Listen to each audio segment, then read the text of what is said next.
Bonjour et bienvenue dans ce nouveau tutoriel de la série sur Python.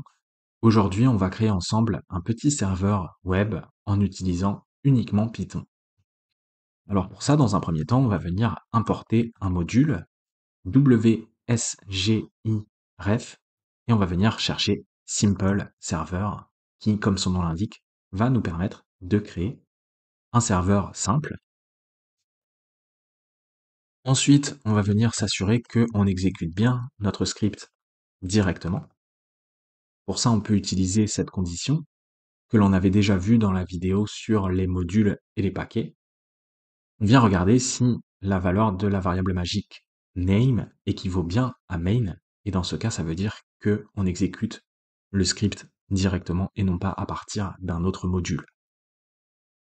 Et dans cette condition, on va pouvoir créer notre serveur grâce à la méthode makeServer. Alors ici, il va falloir renseigner différents arguments, notamment l'hôte. Dans notre cas, on va mettre localhost, puisqu'on va servir directement sur notre machine. Au niveau du port, on va mettre par exemple 8000, ou plutôt 8080 pour le port web, et ensuite on va pouvoir passer notre application. Alors on va définir une fonction application. Pour l'instant, on va mettre simplement pass, puisque on va revenir dans la condition pour afficher un message en disant que le serveur web est lancé sur le port 8080.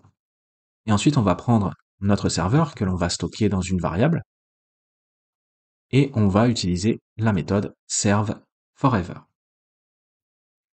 Et maintenant, on peut revenir dans notre fonction qui va prendre deux paramètres. Le premier va être un dictionnaire de variables d'environnement qui va contenir des informations sur la requête HTTP.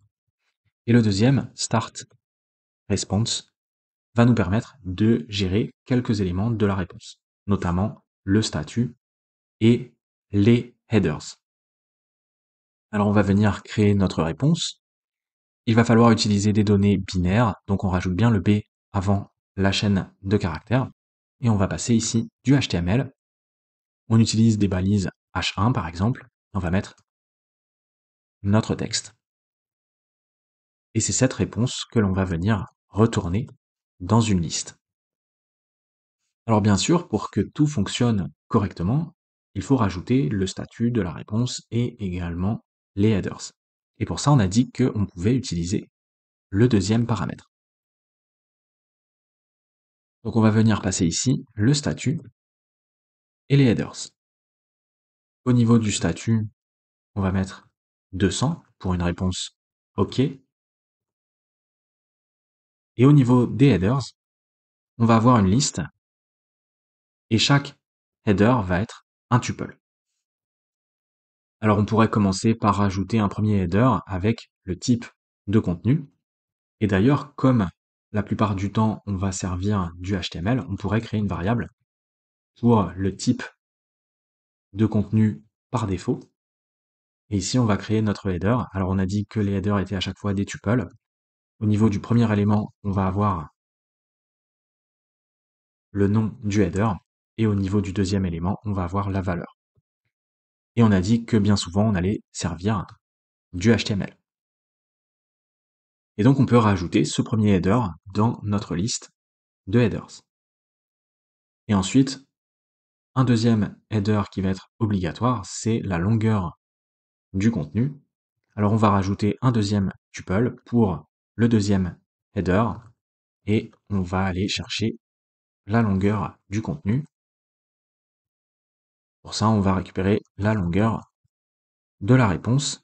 Et ici, il va bien falloir convertir cette valeur en une chaîne de caractères puisque à chaque fois au niveau des valeurs pour les headers, il faut des chaînes de caractères. Et comme ça, on a notre liste de headers. Alors tout devrait fonctionner correctement. On va pouvoir essayer. On lance le script.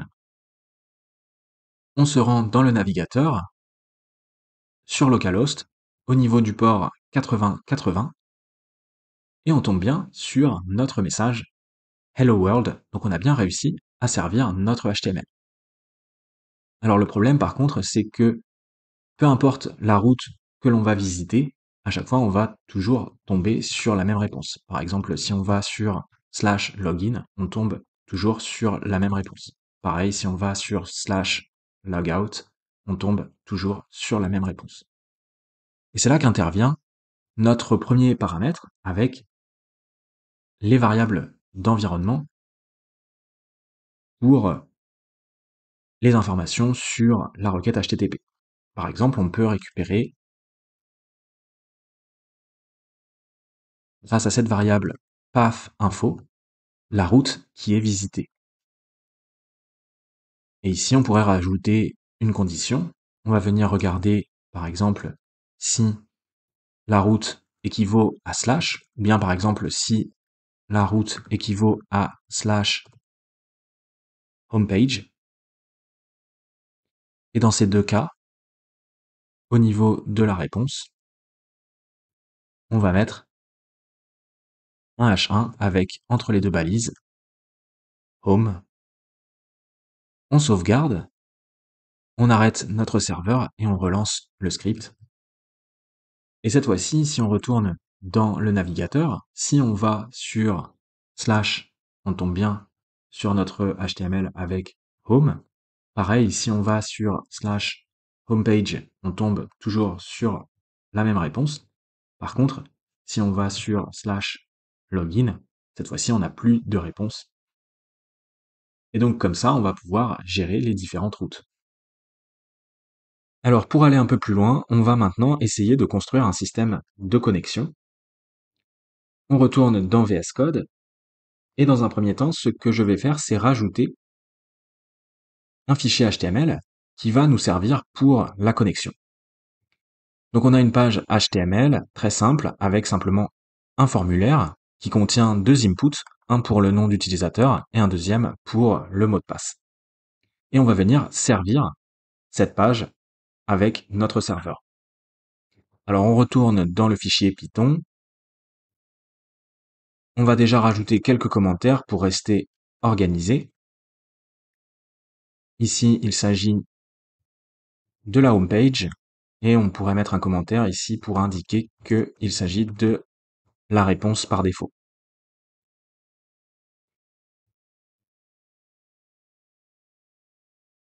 Et on va rajouter une deuxième route pour la connexion.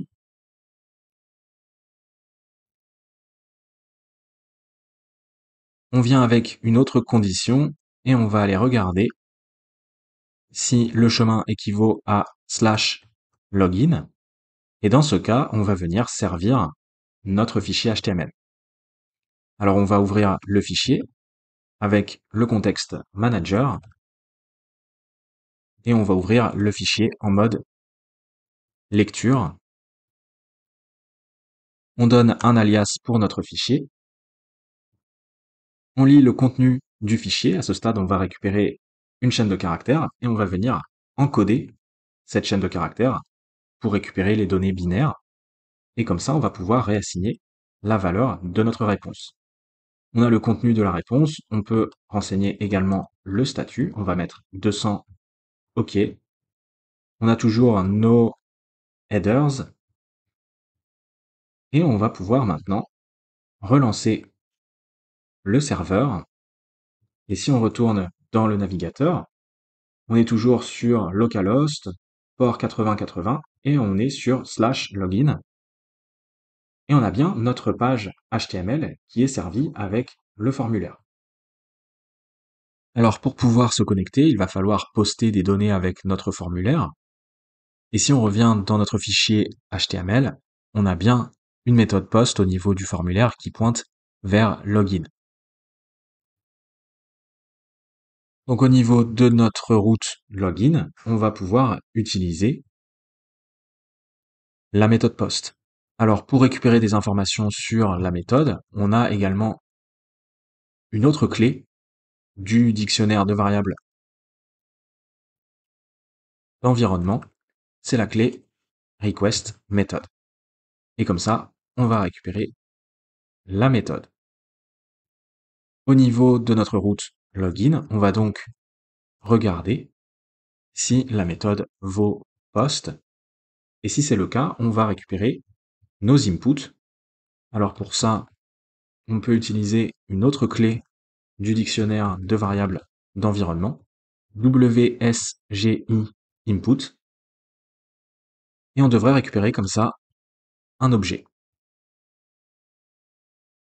Il va falloir également récupérer la longueur du contenu.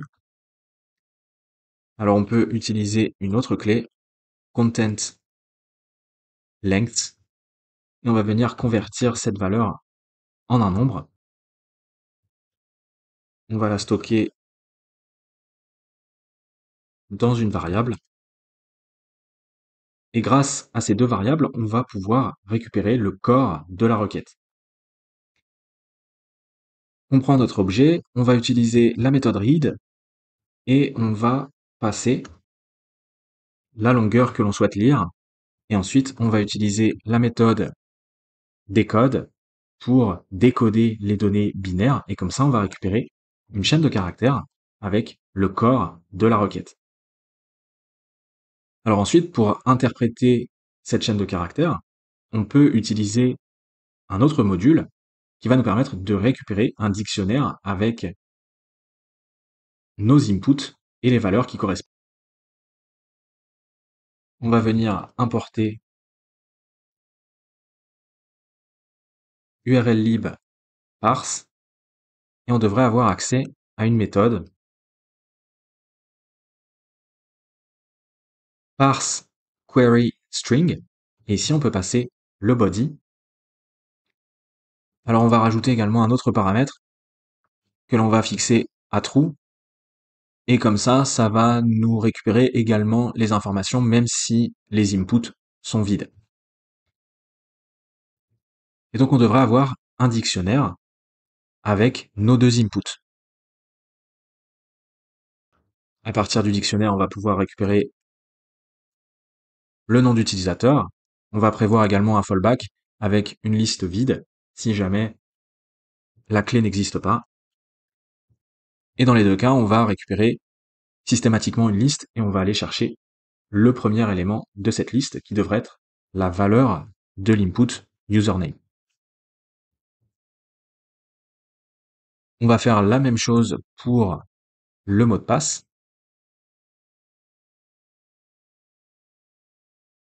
Et maintenant, il va falloir valider notre connexion. Alors pour l'exemple, on pourrait rajouter des constantes. On va mettre test pour le nom d'utilisateur et pour le mot de passe, on va mettre test 1, 2, 3. Et ici, au niveau de notre condition, eh bien, on peut regarder si les valeurs renseignées par l'utilisateur correspondent à nos deux constantes.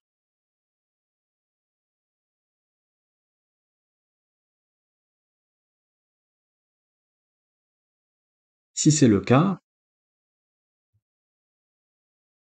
eh bien, au niveau de la réponse,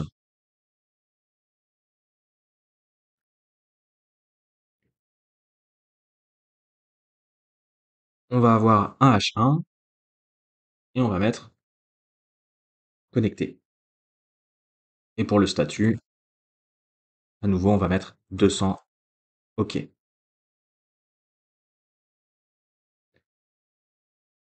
Autrement,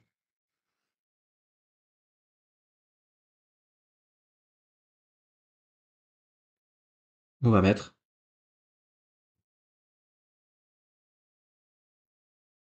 invalide. Ça, c'est pour le cas de la méthode post. Autrement, si on est sur la méthode get, eh bien, on va venir simplement servir notre page HTML.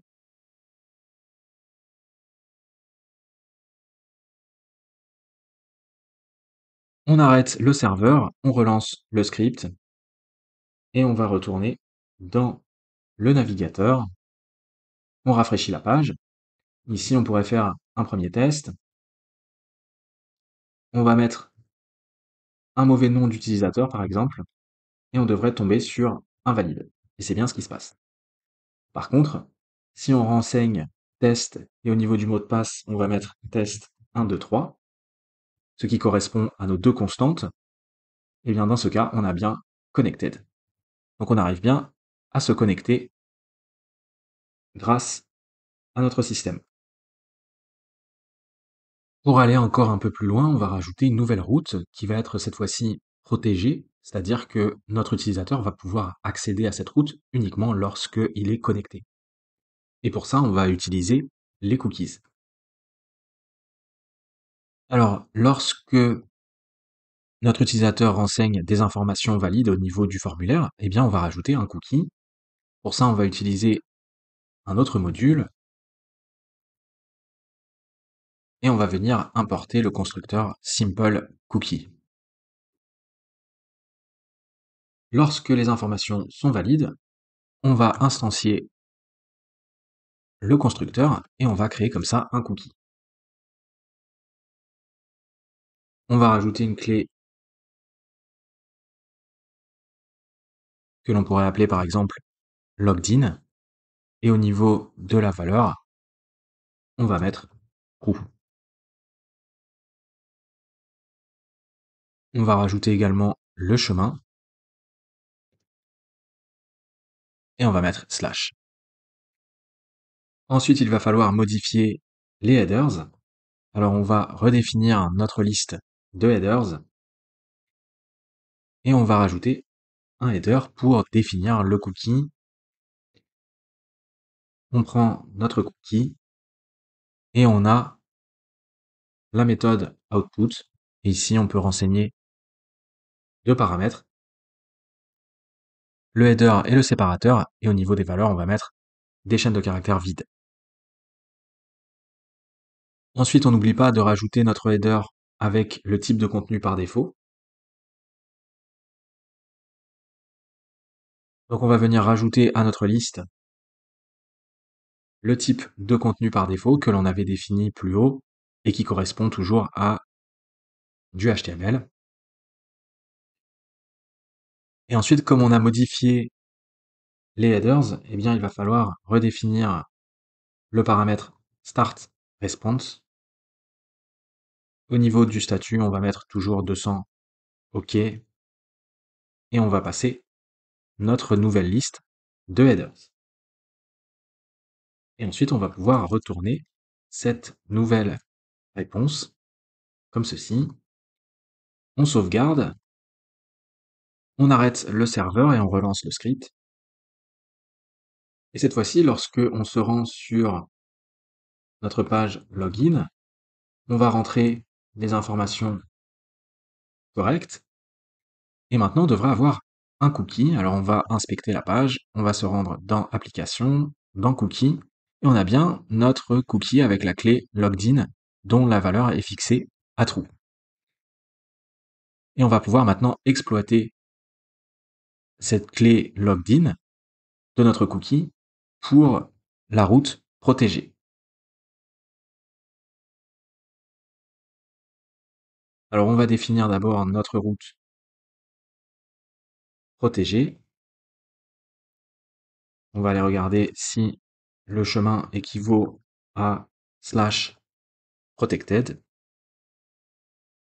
Et maintenant, il va falloir récupérer la valeur du cookie pour vérifier que notre utilisateur est bien connecté. Alors, on va se remettre au début de notre application, à l'endroit où on a toutes nos variables globales. Et on peut à nouveau utiliser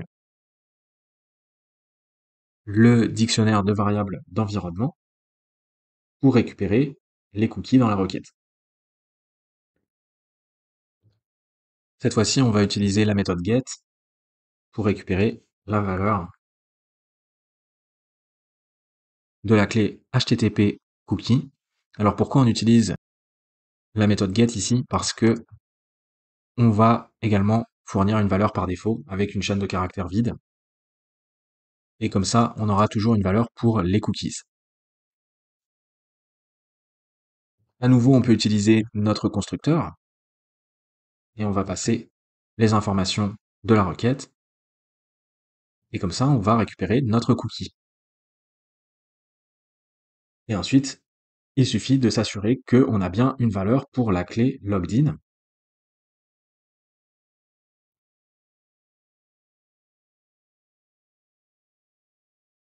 Donc on va aller vérifier que au niveau de la valeur pour la clé logged in, on a bien quelque chose qui est différent de none. Et si c'est le cas, ça veut dire que notre utilisateur est bien connecté. Et donc on va pouvoir utiliser cette variable dans notre route protected. On regarde si on a bien une valeur pour logged in. Et si c'est le cas, on va pouvoir rajouter une réponse. On va mettre simplement un H1 et on va dire que l'accès est autorisé. On n'oublie pas de rajouter le statut qui va être utilisé avec la réponse par défaut. Autrement, si l'utilisateur n'est pas connecté, eh bien on va effectuer une redirection. Alors au niveau du contenu de la réponse, on va mettre une chaîne de caractères vide et on va redéfinir les headers. Au niveau de l'emplacement, on va rediriger vers /login et on va rajouter un deuxième header pour la longueur du contenu et cette fois-ci ça va être simplement 0. On n'oublie pas de rajouter à nouveau le type de contenu par défaut qui est toujours HTML. Et comme on a redéfini les headers, eh bien on va venir réassigner la valeur de notre paramètre start response. Cette fois-ci au niveau du statut, on va mettre 302 et on va passer notre nouvelle liste de headers. Et on retourne bien la réponse. On relance le serveur et on va aller se rendre sur la route protected. Et comme on a bien notre cookie, on obtient bien accès autorisé. Par contre, si on vient supprimer le cookie, on supprime la clé et on va aller rafraîchir la page. Et dans ce cas, on a bien la redirection vers login. Alors bien sûr, dans la réalité, un utilisateur normal ne va pas se déconnecter comme on vient de le faire, c'est-à-dire en supprimant la clé du cookie. Et donc pour terminer notre système de connexion, on va rajouter une dernière route, logout. D'ailleurs, on va en profiter également pour mettre les commentaires au niveau des routes.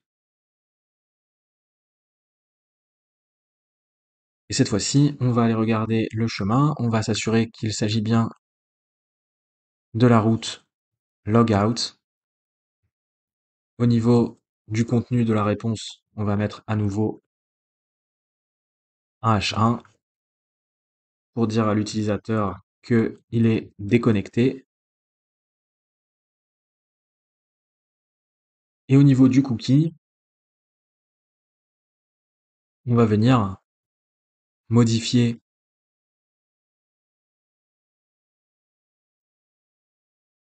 la clé logged in. La valeur, on va mettre false. Et surtout, on va bien faire expirer notre cookie.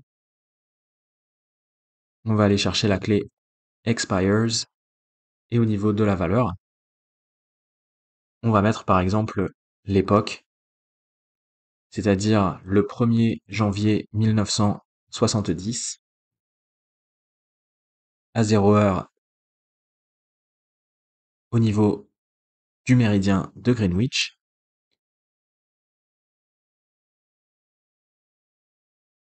Et pour le chemin,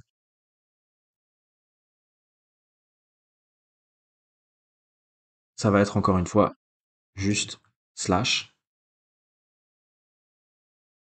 Comme on l'avait fait au niveau de la connexion, il va falloir redéfinir les headers avec le cookie. Donc simplement, on va venir copier ces lignes de code pour les rajouter dans notre route logout. Et tout devrait fonctionner correctement. On relance le script. On est sur notre page login. On va se connecter. Si on se rend sur la route protégée, on a bien l'accès autorisé. Maintenant, on va venir visiter la route logout. Et si on se rend à nouveau sur la route protégée, on est redirigé vers login. Donc notre système de connexion fonctionne correctement. Alors il nous reste un petit détail à corriger. Si on revient dans notre application, on voit que ici on a une erreur qui nous dit simplement que il n'y a pas de valeur pour la réponse. Et c'est normal, si on tombe dans aucun des cas que l'on a mentionnés ici avec nos différentes conditions, eh bien la réponse ici n'a pas de valeur. Donc il faut prévoir un fallback qui va être en définitive notre page 404.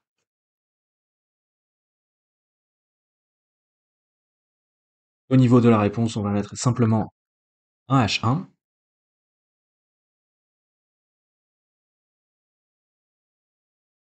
Et on va mettre not found. Et pour le statut, pareil, on va mettre 404 not found. Et normalement, notre erreur devrait disparaître. On relance le serveur. Et si cette fois-ci on visite une route qui n'existe pas, par exemple test, on tombe sur la 404. Et voilà, c'est ainsi que s'achève cette vidéo sur la création d'un serveur avec Python. Alors j'espère que vous aurez apprécié et je vous dis à très bientôt pour la suite de la série sur Python.